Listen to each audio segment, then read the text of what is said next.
सभी दोस्तों को जय हिंद, प्यार भरा नमस्कार। सभी दोस्त अच्छे होंगे और मैं लेकर आ चुका हूँ आपके सामने टॉप और बेहतर क्वेश्चन मेरे मित्र। आज की थर्ड शिफ्ट में पूछे गए 25 नवंबर, ठीक है ना। 25 नवंबर की थर्ड शिफ्ट में पूछे गए टॉप क्वेश्चन जो आज के बच्चों के द्वारा बताए गए क्वेश्चन का हम एनालिसिस करने वाले हैं। तो एक बार इस क्लास को पूरा देखना है। सारे मित्र हमारे साथ जुड़ेंगे और सब्सक्राइब कर लेंगे अपने YouTube channel all exam class को। तो दोस्त, आज की थर्ड शिफ्ट में जो कैसे पेपर बना है, किस टाइप के क्वेश्चन आज के हमसे पूछे गए हैं, उसके आधार पर अगले क्वेश्चन हमसे कैसे पूछे जाएंगे, वो सारे यहाँ पर डिस्कस करने वाले हैं। तो देखते हैं, आज का पहला क्वेश्चन आपके सामने आ चुका है स्क्रीन पर। जल्दी से इसका उत्तर देने की कोशिश सारे दोस्त करेंगे। बी एक कार्य को 40 दिन में पूरा कर सकते हैं, बी और सी इसे 30 दिन में पूरा कर सकते हैं, जबकि सी और ए इसी काम को 24 दिन में पूरा कर सकते हैं। ए, बी और सी प्रत्येक अलग अलग इस कार्य को कितना दिन में पूरा कर सकते हैं? तो सिंपल सा क्वेश्चन है।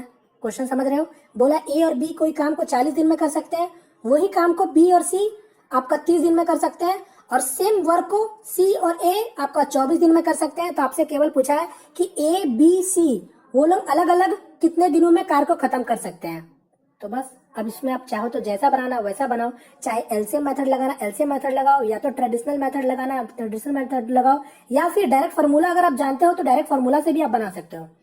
तो यहाँ पास आज मैं आपको फार्मूला से बताता हूँ, आपको एलसीएम मेथड से काफी बार मैं बता चुका हूँ और ट्रेडिशनल मेथड से भी बता चुका हूँ। अब चलो मैं फार्मूला से भी बता देता हूँ।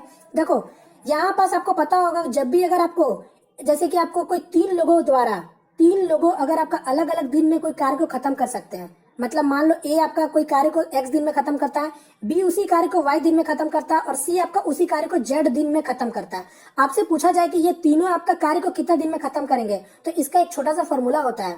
क्या करते हो उसके बाद आप X into Y into Z, और यहाँ पर क्या हो जाता है X into Y plus Y into Z plus Z into X, मतलब ठीक है। तो ये होता है जब आपका तीनों मिलके आपका कार्य करेंगे तो इतने दिन में आपका ये खत्म हो जाएगा। तो यहाँ पास भी आपको वही चीज करना है। यहाँ पर आपको ए बी का दिया, बी और सी का दिया और सी ए का दिया, तो वैसे ही करो। बस यहाँ एक चीज ध्यान देना, मैं आपको बताता हूँ। 40 गुना 30 गुना 24 हो जाएगा। अब यहाँ पर क्या करोगे, उसी तरह से मल्टीप्लाई करो, तो ये क्या हो जाएगा 1200। यहाँ पर आपका क्या हो जाएगा 720 यहाँ से, और फिर यहाँ से क्या हो जाएगा 960, जोड़ दो 6 2 8 9 2 18, यहाँ पर क्या हो गया 7 2 9 9 18 और 1 और 2, इसको सॉल्व करो। 12 का पाड़ा में 2 बार में 12 2 24 और 4 और 0 2 120, यहाँ 30 का पाड़ा में 4 बार में काट दो, 30 का पाड़ा में 4 बार में इसको काट दो, और यहाँ पर क्या हो जाएगा फिर 4 का पाड़ा में 10 बार में। अब यहाँ पर ध्यान से देखो, ये 10 क्या आया, ये 10 ए बी बी सी सी ए, जब ये मिल के काम करेंगे तब आपका 10 दिन आपका काम लगेंगे। तो आप देखो ए बी था, यहाँ बी सी था और यहाँ सी ए था, तो यहाँ आप ध्यान दोगे तो यहाँ पर सब डबल डबल आपका इफिशियंसी से काम किया है। यहाँ पर यानी आपका ए और बी और ये सी, ये तीनों जब आपका डबल डबल इफिशियंसी से यानी डबल डबल आपका क्षमता से काम किया, तब जाके आपका काम 10 दिन में खत्म हुआ। आपको क्या चाहिए था, आपका सिंगल सिंगल क्षमता में जब काम करे तो कितना दिन में खत्म कर पाएगा। तो जाहिर सी बात है, ये डबल इफिशियंसी से जब 10 दिन लगा है तो सिंगल इफिशियंसी से कितना दिन लगेगा, तो 20 दिन लगेगा। तो बस हो तो गया। अब आपको पता चल गया कि ये तीनों जब आपका मिल के काम करेंगे सिंगल सिंगल क्षमता से, तब आपका काम कितना दिन में खत्म होगा, 20 दिन में खत्म होगा। आपसे अब क्या पूछा था, ये तीनों का अलग अलग पूछा था, तो बस अब बना लो। अब यहाँ पर देखो, सबसे पहले ए का निकालते हैं, तो ए का निकालने के लिए बी और सी का देखो, तो बी सी उसी काम को 30 दिन में कर सकते हैं। तो यहाँ भी अगर डायरेक्ट फॉर्मूला जानते हैं, ए बी सी अगर आपका काम को 20 दिन में कर सकता है और बी और सी मिलकर आपका 30 दिन को काम को खत्म कर सकता है, तो यहाँ पर ए को आसानी से निकाल सकते हो। क्या हो जाएगा, ए इक्वल टू 20 गुना 30, और इन दोनों का अंतर देखोगे तो क्या है 10 का, तो इसको सॉल्व करो 2 और 20 30 20 60 हो जाएगा। तो यानी ए आपका उस काम को 60 दिन में खत्म कर सकता है। इसका आंसर क्या होगा, ऑप्शन नंबर 1। अब आपको आगे चेक करने का जरूरत नहीं है, क्योंकि आपको पता चल गया कि ए आपका 60 दिन में काम खत्म कर सकता है, और ऑप्शन में देखोगे तो ए का केवल आपका ऑप्शन नंबर 1 में ही था 60, तो आपको आगे चेक करने का जरूरत नहीं है, ठीक है, क्योंकि ऑप्शन मिला है तो आपको ऑप्शन का हेल्प लेना होगा। तो इसका आंसर क्या होगा, ऑप्शन नंबर 1, ठीक है। चलिए नेक्स्ट क्वेश्चन कर पढ़ते हैं। और एलसीएम से भी बनाओगे तो यही चीज पड़ता है, बात घुमा फिरा के सब आपका वही पास पहुंचता है। चलिए नेक्स्ट क्वेश्चन ये रहा, इसको ट्राई कर सकते हो। यहाँ पर आपको क्या बोला है, मेरे वर्तमान उम्र का 2/3 मेरे चचेरे भाई का उम्र का 3/4 के बराबर है।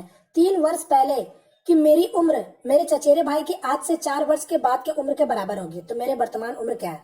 तो चलो बनाते हैं। क्या बोला, कोई मेरे मतलब कोई आप आदमी है, मेरे वर्तमान का 2/3, तो चलो कोई जो मेरे लेके बोल रहा है वो मान लो एक्स है, और जो उसका चचेरा भाई है वो वाई है, ये है 2 लोग। अब देखो क्या बोला है, मेरे वर्तमान उम्र का 2/3, मतलब आपका उसका करेंट एज का बात कर रहा है कि मेरा करेंट एज का 2/3, मतलब एक्स का 2/3, मतलब ये 2/3 हो गया। किसके बराबर है? उसके चचेरे भाई का 3/4 के बराबर है। मतलब ये y किसके बराबर होगा? मतलब y का 3/4 के बराबर होगा x का 2/3। बस ये दो चीज इक्वल कर लिया आप। अब यहाँ पर x और y का अनुपात आप नहीं निकाल सकते हो तो जरूर निकाल लो। तो यहाँ पर क्या हो जाएगा, ये 3 आपका वहां चला जाएगा और ये 2 आपका नीचे आ जाएगा। मतलब ओवरऑल की बात करूं तो x और y आपका क्या आएगा, ये आपका 9 हो जाएगा और यहाँ आपका 8 हो जाएगा। बोलो होगा कि नहीं होगा? इस चीज को मैं हटाता हूँ अब आपका, यानी x और y आपका हो गया 9 और 8 का अनुपात है। अब आपका आगे देखो क्या बोला था, 3 वर्ष पहले मेरी उम्र मेरे चचेरे भाई का आज से 4 साल वर्ष बाद, मतलब 4 वर्ष बाद। तो आप ही देखो प्रेजेंट बीच, मतलब जो वर्तमान है, क्या बोल रहा, 3 साल पहले, यहां से 3 साल पहले और यहां से 4 साल बाद, मतलब उन दोनों के बीच में आपको पता चल रहा है कि एज का डिफरेंस कितना है। तो 3 साल पहले 4 साल बाद, मतलब उन दोनों के बीच में 7 साल का अंतर है। समझे? अब यहाँ पर यानी आपको पता चल गया कि एक्स वाई का बीच में जो डिफरेंस है वो 7 साल का है। यानी एक रेशियो, यानी 8 और 9 के बीच में एक रेशियो किसके बराबर होगा? 7 साल के बराबर होगा। तो बस खत्म। आपसे क्या पूछा था? मेरी वर्तमान उम्र क्या है, मतलब एक्स का पूछा था। तो 9 रेशियो का वैल्यू क्या आ जाएगा? एक रेशियो का वैल्यू 7 है तो 9 7 63, ऑप्शन नंबर 1। क्लियर है? चलिए नेक्स्ट क्वेश्चन कर बढ़ते हैं। ये रहा नेक्स्ट क्वेश्चन, इसको देख सकते हो। यहाँ पास क्या बोल रहा है, यदि बहुपद ये दे दिया है कि शून्य अल्फा और बीटा है तो उनके वैतुक्रम का योग क्या होगा? तो समझ रहे क्वेश्चन? यहाँ पर कोई आपका एक पॉलिनोमियल दे दिया है, अब बोला इसका अल्फा और बीटा इसका रूट है, मतलब इसका मूल जो होता है उसका मूल है अल्फा और बीटा। तो बोल रहा है अगर इसका अल्फा और बीटा अगर मूल है तो बताओ उसी का रेसिप्रोकल का सम क्या होगा। तो चलो सॉल्व करते हैं। तो पहले तो अल्फा बीटा आपको रूट बोला गया, तो यहाँ पर पहले निकालोगे रूट होगा क्या। तो यहाँ पर आप सिंपल से देख सकते हो, अगर इसको सॉल्व करोगे तो x का 2 वैल्यू आएगा, क्योंकि आपको पता होना चाहिए ये 5x² है तो स्क्वायर है, यानी x का 2 वैल्यू आएगा, वही आपका रूट होता है। तो यहाँ पर आपका, अब इसको कैसे निकालोगे, तो आप ये चीज आपको निकालने आना चाहिए। तो यहाँ देखोगे 5 और 2 10 हो गया, तो और 10 है, यहाँ पर बीच में -7 है, मतलब -5 और -2 करोगे तो आपका 7 बन जाएगा। फिर ये आपका 5 से डिवाइड कर दो, ये आपका 5 से डिवाइड कर दो, तो 2 रूट आपका क्या आ गया, एक आपका ये प्लस में बन जाएगा, क्योंकि आपका माइनस में था तो प्लस बनता है, प्लस रहता तो माइनस बनता है। तो एक रूट आपका 1 आया और एक रूट आपका क्या आया, 2 5 आया, ये आपका 2 रूट हो गया। अब इसी का बोला था सम बनाओ, मगर रेसिप्रोकल करके, मतलब उसको उल्टा करके उसको जोड़ो, मतलब 1 का उल्टा करोगे तो 1 ही होगा, और यहाँ 2/5 को उल्टा करोगे तो क्या हो जाएगा, 5/2। इसको केवल सॉल्व करना था, तो यहाँ क्या हो जाएगा 7/2, ऑप्शन नंबर 3। क्लियर है? चलिए नेक्स्ट क्वेश्चन ये रहा, इसको ट्राई करो। यहाँ पास क्या बोला है, बिंदुओं -5 5 और 7 और -3 वाले रेखाखंड को आंतरिक रूप से 3:1 के अनुपात में विभाजित करने वाले बिंदु का निर्देशांक क्या है। तो यहाँ पर आपसे क्या बोला, आपको the coordinate of a point that divide line segment joining the point -5 5 7 और 3 internally in the ratio 3:1 are given by. तो ये क्वेश्चन अगर आपको याद होगा तो मैंने आपको ये क्वेश्चन कोऑर्डिनेट ज्योमेट्री से काफी बार करा चुका, मैं आपको फॉर्मूला भी बता चुका हूँ कि इस टाइप का क्वेश्चन में क्या करोगे, यहाँ पर डायरेक्ट आपको फॉर्मूला लगाना होगा। सेक्शन फॉर्मूला आपको पता होना चाहिए। जैसे कि आपको कोई एक लाइन है, यहाँ पर 2 पॉइंट दे रखा है, मैं बता भी देता हूँ उसका मतलब, ये 2 पॉइंट आपको दे रखा है, यहाँ पर आपका कोई पॉइंट है और एक पॉइंट आपका 7 और 3 है। ठीक है, क्या बोल रहा है कि उसको 3:1 में काटा गया, मतलब मान लो इस जगह पे कोई आपको काटा जा रहा है, ये आपका 3 हो गया, ये आपका 1 अनुपात हो गया इस बीच में। अब आपका वही बोल रहा है कि इस जगह पे जो काटा गया है तो इस जगह पे आपका पॉइंट कौन सा होगा, ये आपको बताना है। समझ गए? तो यहाँ पास आपको पता होना चाहिए। अब यहाँ पास क्या करोगे, तो डायरेक्ट सेक्शन फॉर्मूला होता है, एक सेक्शन फॉर्मूला होता है, इसको डायरेक्ट आप पुट कर दो, आपका पॉइंट आ जाएगा। क्या होता है सेक्शन फॉर्मूला, मैं फिर से आज आपको बता देता हूँ, मैं पहले भी बहुत बार बता चुका हूँ। तो सेक्शन फॉर्मूला क्या होता है, लिख लीजिए आप लोग। कोई भी पॉइंट अगर आपका कोई लाइन पे काटता है तो क्या होता है, पॉइंट मैं बता देता हूँ। तो P = ये हो जाएगा आपका m, यहाँ पर सब बता भी दूंगा, mx2 + nx1, ये आपका बटा में m + n, ये आपका x आ गया, ये x पॉइंट देगा। फिर एक और आपका आएगा, यहाँ पर आपका my2 + ny1, और नीचे में फिर से m + n, ये आपका y पॉइंट हो गया। तो ये आपका x पॉइंट है और ये आपका y पॉइंट है। तो इस फॉर्मूला को आप लोग फिर से नोट कर लीजिएगा। अब यहाँ पर m और n क्या है मैं बता देता हूँ। m आपका क्या है, रेशियो, ये जो 3 है वो m होगा और ये आपका जो 1 है वो आपका n होगा। अब x1 x2 तो पता है, अगर ये पॉइंट की बात करेंगे तो ये आपका x1 होगा, तो ये आपका y1 होगा, और ये आपका x2 होगा, तो ये आपका y2 होगा। तो बस इसको आपको पुट करना, आपका डायरेक्ट पॉइंट आ जाएगा। समझ गए? तो मैं अब क्या करूंगा, मैं आपका डायरेक्ट आपका इसको सॉल्व करता हूँ। ठीक है, चलो मैं इसको यहाँ से मिटा देता हूँ, उसको डायरेक्ट अब सॉल्व करके दिखाता हूँ। केवल आप एक पॉइंट भी निकाल लोगे तो आपको खुद पता चल जाएगा कि क्या होगा। ऑप्शन का फिर बाद बाकी हेल्प ले लेना है। यहाँ पर से अगर आप देखोगे क्या था, mx2, तो देखो mx2 है तो m पहले क्या है मेरा, यहाँ देखो 3 है, तो 3 गुना x2 क्या है, तो x2 आपका 7 है ना, प्लस फिर क्या आ जाएगा आपका nx1, तो n क्या है आपका 1 है, मल्टीप्लाई किसे करोगे x1 से, तो x1 क्या है -5 है, तो ये आपका -5 हो गया। अब नीचे में क्या हो जाएगा, 3 + 1 4 हो जाएगा। तो देखो 7 3 21 हो गया ना, 21 और 21 और यहाँ पर -5 होगा, क्योंकि देख रहे हो प्लस माइनस 21 में से 5 जाएगा क्या, वो 16, यानी 16 को 4 से डिवाइड करोगे तो क्या आ रहा आपका 4 आ रहा, यानी जो x का पॉइंट होगा वो 4 होगा। अब ऑप्शन का आप मदद लो, आप देखोगे तो केवल आपका एक ही पॉइंट ऑप्शन में मतलब दिख रहा है, x का पॉइंट 4 है, यानी इसका आंसर क्या होगा, ऑप्शन नंबर डी। तो आप वो वाला पॉइंट भी निकालना, आपका -1 आ जाएगा, जो फॉर्मूला अभी मैंने बताया। ठीक है, क्लियर है? चलिए नेक्स्ट क्वेश्चन कर बढ़ेंगे।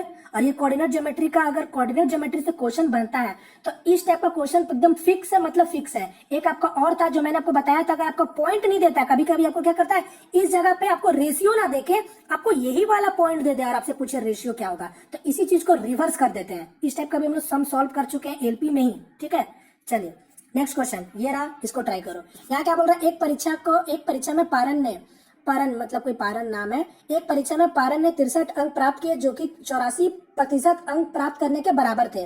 परीक्षा कितने अंक की थी, तो ये नॉर्मल है। यहाँ पर आपको क्या बोल दिया, 63 मार्क्स किसके इक्वल है, कोई भी एग्जाम का 64 मतलब 84% के बराबर है। तो आपसे पूछा है कि वो परीक्षा कितनी की थी, मतलब वो कितने परसेंट का, मतलब कितने मार्क्स का वो था आपका पेपर।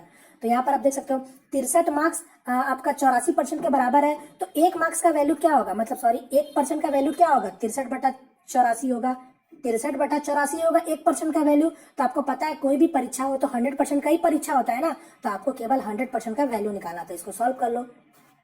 तो यहाँ पर आप क्या कर सकते हो, देखो यहाँ पर आप 8 4 12 है, तो 2 यहाँ से 2 हो गया, और यहाँ आपका 28 हो गया, यहाँ आपका 2 और 1 हो गया, 7 का पहाड़ा में 3 बार में काट लो, ये 4 बार में हो गया, 25 हो गया, यानी 75 इसका आंसर हो गया, ऑप्शन नंबर सेकंड। क्लियर है? चलिए नेक्स्ट क्वेश्चन ये रहा, इसको ट्राई करो। यहाँ पर क्या बोल रहा है, चीनी के मूल्य में 30% की वृद्धि हो जाती है, सीता को चीनी का खपत कितना प्रतिशत कम कर देनी चाहिए कि उसका व्यय में कोई भी वृद्धि ना हो। क्वेश्चन समझ गए? कोई भी चीनी का दाम है उस 30% बढ़ जा रहा है। ठीक है, मान लो 100 रुपए का चीनी था, अब वो आपका 130% हो गया। आपसे पूछा है कि सीता को चीनी का खपत अब कितना प्रतिशत कम कर देना चाहिए, जो कि उसका जो खर्च जो पहले था वही अभी भी रहे। समझ गए? तो बस इसको सॉल्व करो। तो यहाँ पर इसका भी एक कॉन्सेप्ट मैं बता देता हूँ। देखो चीनी का दाम क्या बोला, चीनी का दाम आपका बोला है कि 30% बढ़ गया, तो इस चीज को आप लोग बड़ी ध्यान से समझिएगा। 100 रुपए का चीनी कभी भी अगर आपका मान लो बढ़ के आपका या फिर घट के हो गया, जो भी हो, 100 रुपए का चीनी अगर आपका 130 रुपए हो गया, तो इसका मतलब आप क्या समझते हो, पहले तो यहाँ पर मतलब इसका रेशियो निकाल लो थोड़ा देर के लिए। तो ये 0 0 कैंसल, और यहाँ आपका क्या आ जाएगा 5 सॉरी ये आपका 10 और 13 ही होगा, मतलब आपका रेशियो क्या हो जाएगा 10 का चीज 13 हो गया। तो इसका मतलब क्या हुआ, ये था आपका प्राइस, ये आपका प्राइस पहले वाला था इनिशियल, मतलब ये आपका पहले था और ये बाद में अब आपका हो गया। तो इसका मतलब क्या होता है कि ये जो है वो आपका पहले जो खपत हो रहा था वो आपका 13 रेशियो हो रहा था, और जो अब खपत करना होगा उसको 10 रेशियो करना होगा, क्योंकि जो आपका मतलब क्या बोलते हैं कंजम्पशन, जो आप खपत कर रहे हो, जो आप कंज्यूम कर रहे हो, खपत कर रहे हो, वो जो प्राइस का जो एक्सपेंडिचर होता है उसका आपका इनवर्सली प्रोपोर्शनल होता है। बात को समझो, अगर 10 रुपए का चीज अगर आपका दाम बढ़ के 13 रुपए हो गया, तो इसका मतलब आप पहले 13 रेशियो खर्चा कर रहे थे, अब आपको 10 रेशियो खर्चा करना होगा, तभी जाके आपका कोई भी आपका एक्स्ट्रा पैसा नहीं लगेगा। जितना पहले आप खर्च कर रहे थे उतना ही आपको अभी भी खर्च करना होगा। समझ गए? यानी ये आपका क्या है, खपत, कंजप्शन। ठीक है, खपत। अब आपको पता चल गया, यानी पहले 13 रेशियो खर्चा करना हो रहा कर रही थी सीता, अब उसको 10 करना पड़ेगा, 10 करना पड़ेगा। यानी अब देखो कितना कम करना पड़ रहा है, 3 कम करना पड़ रहा है, 3 रेशियो कम करना पड़ रहा है ना, और कितने में से कम करना पड़ रहा है, तो 13 में से कम करना पड़ रहा है। तो यही चीज आपको परसेंट बताना। तो बताओ इसका आंसर क्या होगा, मतलब 300/13, यानी इसका आंसर क्या होगा, ऑप्शन नंबर डी। क्लियर है? कभी कभी आप लोगों ने इस टाइप का क्वेश्चन देखा होगा, बोल देता है यही क्वेश्चन में आपको कुछ नहीं करना होता, यही क्वेश्चन में आपको ऐड कर देगा क्या कि अब आपका सीता 4 किलो ज्यादा खरीद रही है, तो इसका मतलब यही रेशियो को आपका वो जो भी जितना भी किलो ज्यादा कम, इसी से हम लोग कंपेयर करके आगे बनाते हैं। समझ रहे हो? इस टाइप का भी क्वेश्चन हम लोग बहुत बार सॉल्व किए हैं। ठीक है, इसलिए मैं आपको हर बार बोलता हूँ कि मेरा आप पिछला वीडियो को देखिए, तभी जाकर आपका हर कुछ क्लियर रहेगा। ठीक है, चलिए फिलहाल नेक्स्ट क्वेश्चन कर बढ़ते हैं। ये रहा नेक्स्ट क्वेश्चन, एक छोटा सा सिंप्लीफिकेशन है, तो आप लोग इसको भी ट्राई कर सकते हो। तो यहाँ पर आप ध्यान रख दीजिएगा, यहाँ पर अच्छा से सॉल्व कीजिएगा, वरना बोर्ड मार्क्स का रूल अगर आप थोड़ा सा इधर से उधर करोगे तो गलत हो जाएगा। तो यहाँ पर सबसे पहले देखो, ये वाला एक पार्ट अलग है और ये वाला एक पार्ट अलग है। ठीक है, दो पार्ट में आपको दिख रहा है, ये बीच में डिवाइड है, तो इसको थोड़ी देर के लिए आप हटा सकते हो। यानी पहले इस पार्ट को सॉल्व कर लो या तो फिर इस पार्ट को सॉल्व कर लो। तो यहाँ पर देखो, सबसे पहले हम लोग पहला वाला पार्ट को सॉल्व करते हैं। तो पहला वाला पार्ट को भी देखेंगे तो यहाँ देखो, ये ब्रैकेट लगा हुआ है, ये मिडिल ब्रैकेट है, ये बड़ा ब्रैकेट है, बिग ब्रैकेट है, और ये स्मॉल ब्रैकेट है। तो आपको आराम से तोड़ना है, सबको लाइन सीक्वेंस में तोड़ोगे। देखो सबसे पहले नॉर्मली अपना समझो जल्दी जल्दी, -2 -8 -3 क्या हो जाएगा, 8 3 11 और 11 2 13, ये क्या हो गया, -13 आ गया, ये ब्रैकेट में है। अब यहाँ पर -3 भी है, तो ये -3 इसके साथ क्या होगा, मल्टीप्लाई होगा, तो माइनस माइनस तो प्लस बन गया, और 13 गुना 3 कितना हो गया, 39 हो गया। चूंकि ये आपका ब्रैकेट में ही, आप समझो थोड़ा देर के लिए, अब ये आपका माइनस में है और ये आपका 63 हो गया। समझ रहे हो? तो यहाँ पर आपका माइनस प्लस फिर क्या हुआ, माइनस हो गया, और 39 इससे माइनस हो जाएगा, तो मतलब क्या हो जाएगा, 13 से 9 जाएगा 4 हो गया, और 5 से 3 जाएगा 2 हो गया। मतलब इतना को सॉल्व किया तो आपका क्या आया, 24 आया। तो बस ये सब में कंफ्यूज एकदम भी नहीं होना है, इस सब में एकदम पेन एकदम हल्का यूज कीजिए और एकदम बिना कंफ्यूज फ्री। तो ये आपका 24 आ गया। अब यहाँ सॉल्व करके देखेंगे, तो यहाँ पर अभी देखो, पहले ब्रैकेट को तोड़ोगे तो -2 -1, ये आपका क्या होगा, माइनस माइनस तो प्लस हो जाएगा, और 2 इंटू क्या होगा, 2 हो जाएगा। और यहाँ देखोगे 6 है, तो ये क्या हो रहा है, 8 हो रहा है कि नहीं हो रहा है, 8 हो रहा, तो यहाँ 8 हो गया। अब ये आपको पता है 8 गुना 3 कितना, 24, यानी ये आपका डिवाइडेड 24 है, तो यानी इसका आंसर क्या होगा, ऑप्शन नंबर 1। बोलो खत्म है कि नहीं? तो इसका आंसर होगा ऑप्शन नंबर डी। मैंने सिंप्लीफिकेशन का भी एक आपका वीडियो बनाया, जो आपका टीसीएस द्वारा जो भी सिंप्लीफिकेशन पूछे गए, जैसा भी पूछे गए, मैं सबको लेके मैंने कोशिश किया, अलग अलग वेराइटीज का उसको दिखाया, किस टाइप से सिंप्लीफिकेशन करते हैं, उसमें आपको मैंने अच्छा से बताया, तो उसको देख सकते हो। ठीक है, चलिए नेक्स्ट क्वेश्चन कर बढ़ते हैं। ये रहा, इसको ट्राई करो। यहाँ पास क्या बोल रहा है, एक क्लब में लड़कों और लड़कियों की अनुपात 3 और 2 है, वह उपस्थित लोगों की कुल संख्या कितनी हो सकती है। तो देखो क्वेश्चन क्या बोल रहा है, कोई क्लब में आपका जो बॉयज और गर्ल्स का रेशियो बता दिया गया, तो ये आपका बॉयज हो गए, ये आपका गर्ल्स हो गए। क्या रेशियो बताया, 3 और 2 रेशियो बताया है। अब बोल रहा है कि क्लब में रेशियो क्या है बॉयज और गर्ल का, तो 3 और 2 का अनुपात में है। आपसे क्या बोल रहा है कि उस क्लब में कितने मेंबर हो सकते हैं। ठीक है, हो सकते हैं पूछा, कितने हो सकते हैं, तो आपको पता है ये 3 रेशियो, ये 2 रेशियो, तो टोटल कितने रेशियो हुए, 5 रेशियो। तो मतलब जो भी क्लब में आदमी होंगे तो इसी के मल्टीपल में होंगे ना, समझे, इसी के मल्टीपल में होंगे। तो यहाँ पर आप देखोगे 24 इसका मल्टीपल पे नहीं आता, तो मतलब ये नहीं होगा। 16 देखोगे तो ये भी मल्टीपल में नहीं है। 25 देखोगे तो ये इसका मल्टीपल में हो सकता है, यानी यही इसका आंसर होगा। और यहाँ 18 देखोगे तो ये भी मल्टीपल में नहीं है, यानी इसका आंसर क्या होगा, ऑप्शन नंबर 3। क्लियर है? केवल आपसे पूछा था कि कौन आपका हो सकता है। चलिए नेक्स्ट क्वेश्चन, ये रहा, इसको ट्राई करो। यहाँ पास क्या बोला, निम्नलिखित में से किस भिन्न को 4/3 में जोड़ने पर 3 प्राप्त होगा। तो चलो ये सिंपल सा है, तो 4/3 में क्या जोड़ने से, कोई भिन्न को, मतलब मान लेते हैं x आपका भिन्न है और जोड़ने से क्या मिल रहा है, 3 मिल रहा है। तो इसको सॉल्व करो, तो इसको तो आराम से मुंह से सॉल्व कर लोगे। यहाँ क्या आएगा, 5/3 साफ साफ दिख रहा है, ये आपका x मतलब उधर रहने दो, ये आपका क्या जाएगा 4/3, तो 9 से 4 जाएगा 5, 5/3, 5/3 को हम लोग फ्रैक्शन वैल्यू में क्या लिख सकते हैं, 2/3, मतलब इसका आंसर क्या हो गया, ऑप्शन नंबर 3। चलिए नेक्स्ट क्वेश्चन, तो ये रहा नेक्स्ट क्वेश्चन। अब आप लोग इसको भी ट्राई कर सकते हो। तो यहाँ पास क्या बोला है, एक त्रिभुज का आधार उसके बराबर क्षेत्रफल वाले समांतर चतुर्भुज के आधार का 1/3 है। समांतर चतुर्भुज का 7 त्रिभुज की संगत ऊंचाई के अनुपात क्या होगा। तो क्वेश्चन समझ गए, क्या बोल रहा है आपका, कोई एक त्रिभुज का आधार उसके बराबर क्षेत्रफल वाले समांतर चतुर्भुज के आधार का 1/3 है। मतलब पहले समझो, कोई एक आपका कोई ट्रायंगल है और एक आपका क्या है, समांतर चतुर्भुज, मतलब कोई एक आपका पैरेललोग्राम है। क्या बोल रहा है कि दोनों का एरिया आपका बराबर है। अब बोला था आपका दोनों का एरिया तो बराबर है। अब जो पैरेललोग्राम का जो आपका आधार है, मतलब जो इसका बेस है समांतर चतुर्भुज का, अगर मान लो ये अगर आपका x है तो इसका आधार क्या होगा, 1/3 होगा उसका, तो मतलब x/3 होगा।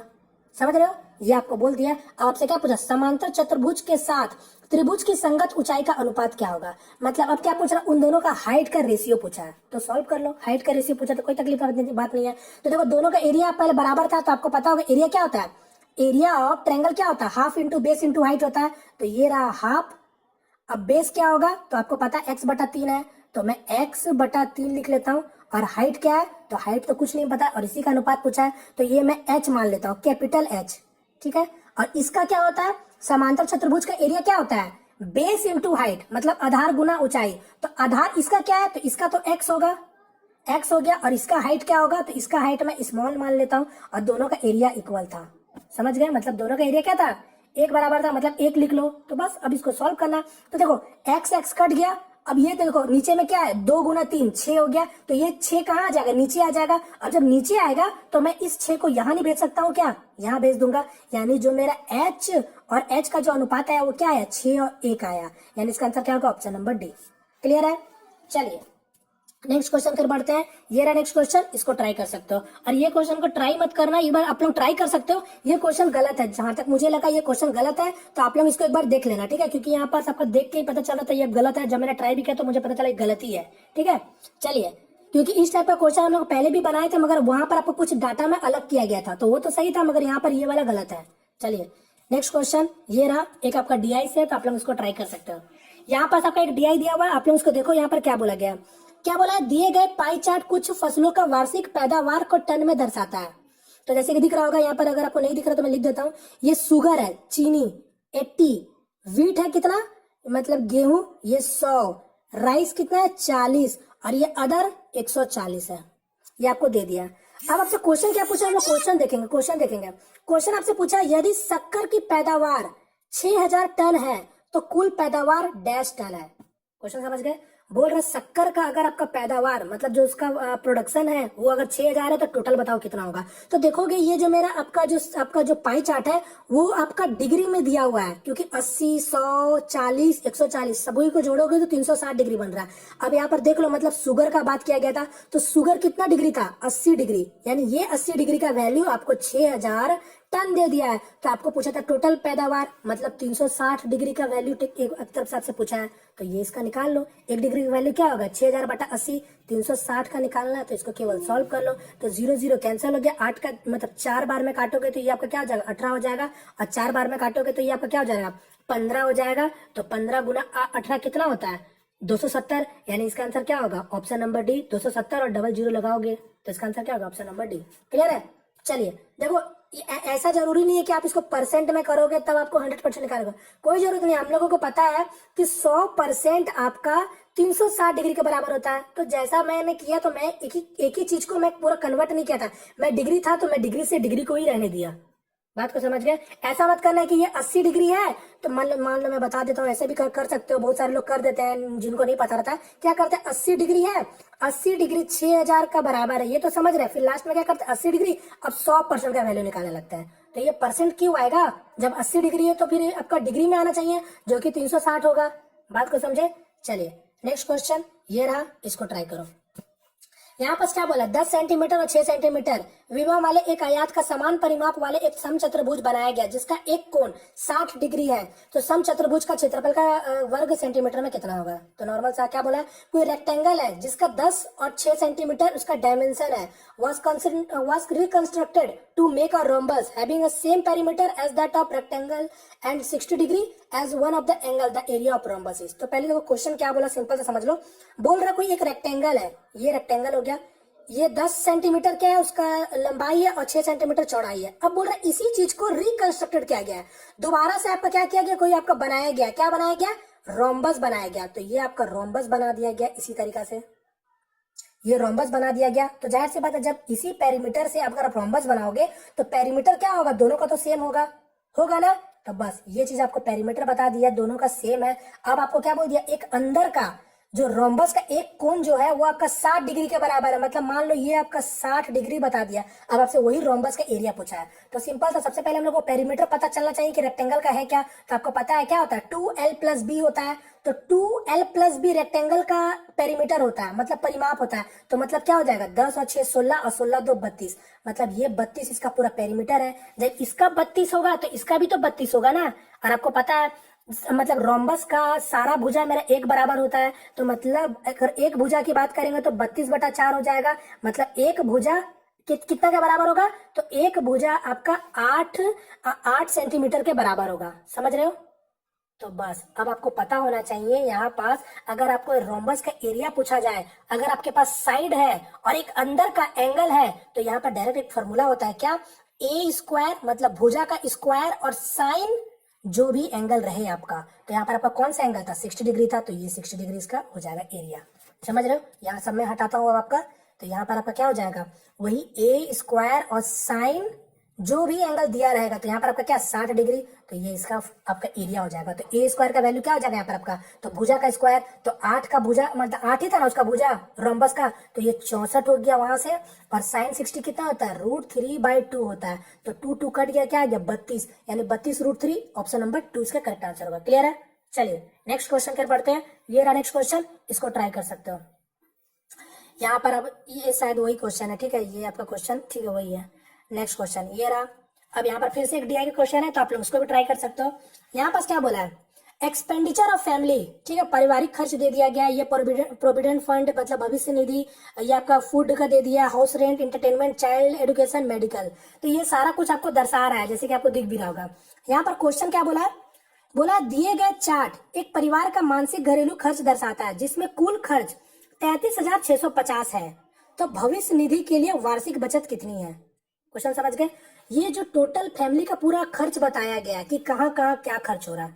अब बोल दिया कि जो टोटल खर्च है वो 33,650 का है।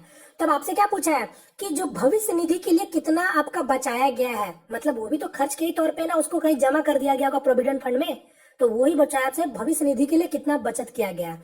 तो बस इसको भी तो आप नॉर्मली बना सकते हो, आपको पूरा 100% का वैल्यू पता है क्योंकि ये पूरा क्या होगा 100% होगा। और अब देखोगे तो सारा मेरा परसेंट में है, तो आपको 12% का केवल आपसे वैल्यू पूछा है, मतलब 33650 और आपसे 12% का वैल्यू पूछा है। तो इसको सॉल्व करना है सिंपल सा। तो यहाँ पर आप इसको सॉल्व करोगे तो क्या हो जाएगा, मैं सॉल्व कर देता हूँ। 0 0 पहले कैंसिल हो जा रहा है, तो यहाँ से 6 हो गया, यहाँ से 5 हो गया, 5 से इसको काट दो तो ये क्या हो जाएगा 6 5 3 और 7 और 5 33 और 3 और हो गया, यहाँ 6 हो गया, मतलब यहाँ हो गया 6 3 18 7 6 42 1 43 और 4 अच्छे 36 और 40, यानी इसका आंसर क्या होगा 4038, ऑप्शन नंबर 3। क्लियर है, चलिए नेक्स्ट क्वेश्चन कर पढ़ते हैं। ये रहा नेक्स्ट क्वेश्चन, एक और डीआई है, तो टोटल आपका 3 डीआई पूछा गया था, डिफरेंट, ये तीनों आप देख सकते हो। यहाँ पर आपका देखते डीआई को क्या पूछा गया आपसे, बोला है सबसे कम सीट जीतने वाली पार्टी है, यानी the party that won the list number of seat. तो यहाँ पर अगर देखोगे टेबल में तो आपको क्या बोला, पार्टियों की जीत की गई सीटें। तो देखो पार्टी जो मतलब जो आपका पार्टी सब है उसका जैसे कि सीट बताया गया, जैसे देखो दक्षिण में, पूरब में, पश्चिम में, उत्तर में। तो देखोगे ये पार्टी ए है, बी है, सी है, डी है, समझ गए आप। तो आपसे वही पूछा है कि सबसे कम जो आपका वोट मिला है जिसको, वो कौन सा पार्टी को मिला है। तो आप देख सकते हो पूरा चारों जोन से, मतलब ईस्ट वेस्ट नॉर्थ साउथ से मिला के, तो आप यहाँ पर जोड़ने का भी जरूरत नहीं, यहाँ देखोगे, यहाँ देखो, यहाँ देखो, फोर्थ वाले में देखोगे तो सबसे कम दिख रहा है 1 7 3, तो सबसे कम कहाँ हो सकता है, ऑप्शन नंबर डी में ही हो सकता है, मतलब डी का पार्टी का सबसे कम वोट मिला है, यानी इसका आंसर क्या होगा ऑप्शन नंबर डी। चलिए नेक्स्ट क्वेश्चन ये रहा, इसको ट्राई कर सकते हो। यहाँ पास क्या बोल रहा है, एक बिजली का बल्ब 4200 में खरीदा गया था, इसका मूल्य 8% प्रति वर्ष की दर से कम होता है, 1 वर्ष बाद इसका मूल्य कितना होगा। समझ गए, नॉर्मल सा बात बोला गया। कोई बिजली का बल्ब मान लो 100% में ही तो खरीदे हुए ना, जो भी आप अगर सामान खरीदते हो तो उसका वैल्यू क्या होता है 100%, तो ये 100% का वैल्यू दे रखा है। अब आपसे बोल रहा है कि कोई बिजली का जो बल्ब था उसका प्रति वर्ष 8% से दाम कम होते जाता है, तो वही बोल रहा है 1 साल के बाद क्या होगा। तो जाहिर सी बात है 1 साल के बाद क्या होगा, 8% कम हो जाएगा, तो मतलब क्या होगा 92% का आपसे केवल वैल्यू पूछा है। तो 0 0 कैंसिल, 0 0 कैंसिल, यहाँ हो गया। अब यहाँ देखो 42 है, 92 है, तो यहाँ देखोगे 2 2 4 यूनिट डिजिट का हेल्प लिए तो 2 2 4, यानी 4 वाला इसका आंसर होगा, यानी ये भी आंसर कट गया, ये भी आंसर कट गया। अब आपको आगे थोड़ा चेक करना ही पड़ेगा। तो यहाँ देखो 42 और 92 हो गया, यहाँ 2 2 4 4 2 8 9 2 18, 8 और 1 16, यानी इसका आंसर क्या होगा ऑप्शन नंबर 2। क्लियर है, चलिए नेक्स्ट क्वेश्चन कर बढ़ते हैं। ऐसे ही देखो ऑप्शन का, जब आपको ऑप्शन जब भी मिलता है तो ऐसे ही करके करना होता है, पूरा ही जरूरी नहीं कि पूरा मिलाओगे चेक करोगे, आपको बस उतना श्योर होना होगा कि आप जो भी बना रहे हो वो सही बना रहे हो। समझ रहे हो, चलिए ये रहा नेक्स्ट क्वेश्चन। ये छोटा सा फिर से एक सिंप्लीफिकेशन, इसको ट्राई कर सकते हो। तो बोर्ड मार्क्स को ध्यान देना। तो सबसे पहले देखो ये पार्ट अलग है, प्लस माइनस जहां भी दिखे तो समझ जाओ कि ये पार्ट अलग है, ये पार्ट इतना अलग है और ये पार्ट आपका पूरा एक साथ है। जैसे कि दिख रहा है ये टोटल मान लो 2 ही पार्ट है, तो ये आपका -70 को तो 70 रहेगा, मगर प्लस के बाद यहाँ देखते हैं, तो पहले ब्रैकेट को सॉल्व करेंगे, तो 7 से 3 जाएगा 4, और 4 आपका 28 को डिवाइड करके तो क्या होगा 7 होगा, यानी इसको 7 से इसको क्या करना है, बस आपको माइनस करना है, क्योंकि 70 है या 7 है, तो इसको जब माइनस करोगे तो क्या आ रहा है आपका 63 आएगा ना, 63 माइनस में आएगा, क्योंकि माइनस में है, तो इसका आंसर क्या होगा, ऑप्शन नंबर डी। चलिए नेक्स्ट क्वेश्चन ये रहा, इसको ट्राई कर लो। यहाँ पास क्या बोला है, एक 160 मीटर लंबी ट्रेन 740 मीटर लंबे पुल को 40.5 सेकंड में पार करती है, ट्रेन की गति क्या है। तो ट्रेन का स्पीड पूछा है, तो चलो निकालते हैं। स्पीड क्या होता है, speed equal to distance by time होता है। तो टाइम अब मतलब speed equal to distance by time होता है, तो डिस्टेंस पहले क्या होगा, 160 मीटर लंबा ट्रेन होगा प्लस 740 मीटर वाला पुल होगा, तो दोनों का डिस्टेंस को जोड़ देंगे, क्योंकि ट्रेन आपका पुल को पार कर रहा है, तो डिस्टेंस क्या होगा, दोनों का लंबाई, तो यहाँ क्या हो जाएगा 0 और 6 4 10, 7 8 1 9, ये 900 हो गया, और समय कितना लग रहा था 40.5 सेकेंड, तो यही होगा स्पीड। अब ये जो स्पीड होगा वो क्या होगा, किलोमीटर में होना चाहिए, क्योंकि सभी मेरा ऑप्शन किलोमीटर में है, तो ये तो आएगा मीटर प्रति सेकंड में, तो चेंज कर लेते हैं, पहले ही 18/5 से गुना कर लेते हैं, तो अब इसको सॉल्व करते हैं। तो यहाँ देखो क्या हो जाएगा, इसको सॉल्व करते हैं, तो ये आपका पॉइंट नीचे भी लगा हुआ है, ध्यान दीजिएगा, पॉइंट को जब हटाओगे तो 1 0 आपका यहाँ लग जाएगा, और अब इसको सॉल्व करो तो ये आपका 36 बार में काट देगा, और यहाँ 5 का टेबल्स में और काटोगे तो क्या हो जाएगा, 5 में 8 और 1 हो गया, और 5 का में काटोगे तो ये 18 0 हो गया। अब 9 का पारा में ये 36 है, ठीक है, 9 का पारा में ये 4 बार में, 9 का पारा में 9 बार में, 9 का पारा में 20 बार में, यानी 20 गुना 40, 20 गुना 4 80 किलोमीटर प्रति घंटा, ऑप्शन नंबर 2। चलिए नेक्स्ट क्वेश्चन ये रहा, एक छोटा सा एलसीएम, तो इसको भी ट्राई कर सकते हो। तो 14 35 56, तो यहाँ पर इसका एलसीएम क्या हो जाएगा, तो देखो यहाँ पास अगर आप देखोगे तो यहाँ देखो 34 और मतलब 14 35 56 है, ठीक है, 14 35 56 है, तो ये चीज आपको पता चल रहा होगा।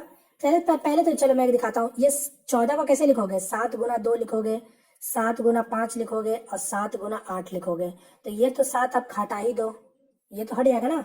अब यहाँ देखो 2 और 8 का एलसीएम क्या होता है, 8 होता है, 8 और 5 का एलसीएम क्या होता है 40 होता है, यानी 40 गुना 7 वही एलसीएम होगा, इसका आंसर क्या होगा, ऑप्शन नंबर 2। चलिए नेक्स्ट क्वेश्चन ये रहा, इसको ट्राई करो। यहाँ पास क्या बोल रहा है, वह छोटी से छोटी संख्या ज्ञात कीजिए जिससे 72 को गुना करने पर एक पूर्ण वर्ग प्राप्त होता हो। समझ गए, बोल रहा है कि 72 को ऐसा कौन सा छोटा अंक से गुना करेंगे जो आपका एक स्क्वायर हो, परफेक्ट स्क्वायर हो। तो सबसे छोटा पहले ऑप्शन देखेंगे, सबसे छोटा ऑप्शन क्या है 2, तो 2 से गुना करेंगे तो क्या आता है 144, 144 क्या किसी का स्क्वायर होता है, तो जी हाँ ये 12 का स्क्वायर होता है, यानी इसका आंसर क्या होगा, ऑप्शन नंबर 1। चलिए नेक्स्ट क्वेश्चन ये रहा, इसको भी ट्राई कर सकते हो।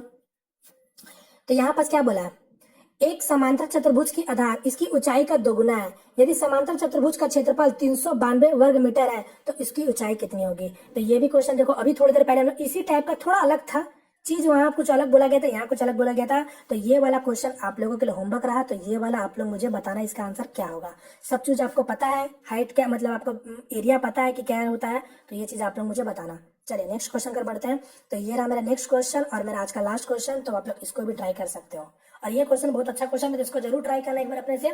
यहाँ पास क्या बोला है, एक समूह से 5 सबसे छोटी संख्या का मध्य 15 है, जबकि समूह के सभी संख्याओं का मध्य 17 है। यदि 5 छोटी संख्याओं को छोड़ने पर संख्याओं का मध्य 18.25 है, तो संख्या में कुल कितनी संख्या थी। क्वेश्चन आपको क्वेश्चन याद आ रहा है क्या, अगर आप मेरा वीडियो देखते हो तो आपको ये क्वेश्चन जरूर याद आएगा। मैंने अभी कुछ दिन मतलब हो गया, मतलब 1 वीक पहले मैंने आपको आरआरबी जेई का एक मैथ कराया था, जो कि सेम टू सेम इसी तरीका का था, ठीक है, बस वैल्यू का इधर से उधर अंतर किया गया था। तो आप देख सकते हो ये आरआरबी जेई का एग्जाम अभी हुआ था, और ये मैं आपको एएलपी का क्वेश्चन सॉल्व करा रहा हूँ, तो समझ सकते हो कि क्वेश्चन आपका आते हैं उसी टाइप से। तो ये सब चीज मैं आपको बार बार इसीलिए बोलता हूँ कि प्रीवियस ईयर का पेपर का प्रैक्टिस करो, अच्छा से करो। अब तो आपके पास बहुत सारा पेपर हो गए हैं, तो जितना हो सकता है उतना बस प्रैक्टिस करो, ठीक है। तो चलो फिलहाल देखते हैं फिर से इसी क्वेश्चन को।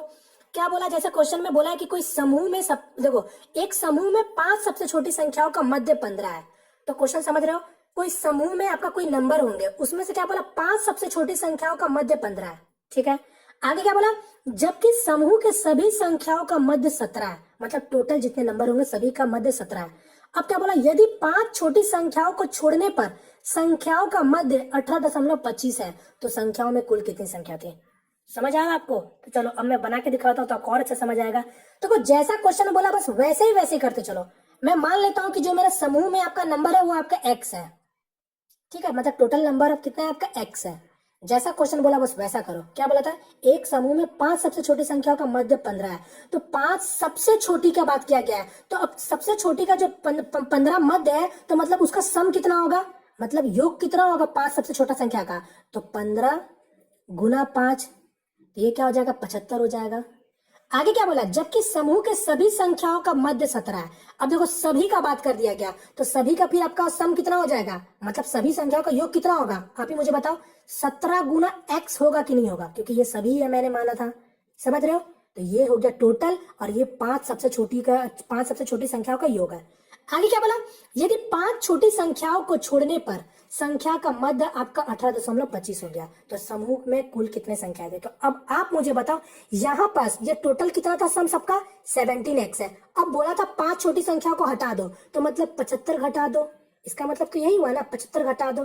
तो जब मैं 75 घटा दिया, तब बचे हुए संख्याओं का मध्य कितना हो गया 18.25, तो यानी ये किसके इक्वल होगा, तो x संख्या थे, x संख्या में 5 को तो घटाओगे, अब ये 5 जन को घटाने के बाद आपका मध्य कितना बताया गया 18.25 बताया गया। तो बस इसको आपको सॉल्व करना था, इसको सॉल्व कर लो, x का वैल्यू आ जाएगा, दोनों चीज को मैंने इक्वल कर लिया। अब यहाँ पर डायरेक्ट सॉल्व करते हैं, ठीक है। ये 17x है, और ये देखो 18.25 है, ये इससे मल्टीप्लाई होगा तो क्या होगा 18.25 ही होगा, तो ये वाला वहां जाएगा तो माइनस हो जाएगा, तो मतलब आपका ओवरऑल कितना आएगा 1.25x होगा, इक्वल टू बताओ होगा कि नहीं होगा। अब यहाँ देखो ये क्या है आपका 75 है, माइनस में है, और ये जब मल्टीप्लाई होगा तो ये भी माइनस में आएगा, माइनस में आएगा कि नहीं, तो ये माइनस जब वहां आएगा तो प्लस में हो जाएगा। तो बस अब मैं करता हूं, तो 18 गुना 5 कितना होता है 90, अब 5 को 25 से करोगे तो क्या होगा 125, मतलब 1.25, मतलब 91.25, मतलब ये हो गया 91.25 आपका आ गया। अब इसी को इसमें माइनस करना है आपको, तो ये आपका क्या आ जाएगा 25 का, तो यहाँ पास आपका ये 0 है, तो ये 25 का, तो 25 आ जाएगा। अब यहाँ पर आपका क्या आ जाएगा 11 से 7 जाएगा, तो मतलब 4 हो गया, यहाँ से 11 से, ठीक है सही कर रहा हूँ ना, ठीक है, तो सॉरी ये तो आपको यहाँ से ना देखना था ना, 11 से 5 जाएगा तो क्या हो जाएगा 6 हो जाएगा, और 8 से 7 जाएगा 1 हो जाएगा, मतलब कितना आया आपका, ध्यान से देखो 16.25 आया ना, 16.25, और ये आपका क्या था 1.25x था। तो देखो पॉइंट के बाद डबल डिजिट है, पॉइंट के बाद डबल डिजिट है, तो मैं क्या करूंगा दोनों को कैंसिल कर दूंगा, समझ आ रहा है। तो बस अब इसको तो सॉल्व करना है, तो मैं इस चीज को अब हटा देता हूं, आपका x का वैल्यू बस करीब है, तो यहाँ पर आपका क्या हो जाएगा 16.25 आ जाएगा, और नीचे में आपका क्या हो जाएगा 125 हो जाएगा। अब जैसा चाहो वैसा काट सकते हो, 25 का पारा में 5 बार में काटोगे तो क्या हो जाएगा 25 6 150, और ये आपका 5 आ जाएगा, फिर 5 को काटोगे तो 13 बार में कटेगा, यानी इसका आंसर क्या होगा ऑप्शन नंबर 3। क्लियर है, बताओ सही है कि समझ आया कि नहीं आया। तो बस इसी तरीके से करना था जैसा क्वेश्चन बोला था। तो चलिए यहाँ पर मेरे आज का ये भी सेट खत्म होता है। तो उम्मीद करता हूँ फ्रेंड्स आपको आज का सेशन पसंद आया होगा, पसंद है तो प्लीज वीडियो को लाइक करके अपना सपोर्ट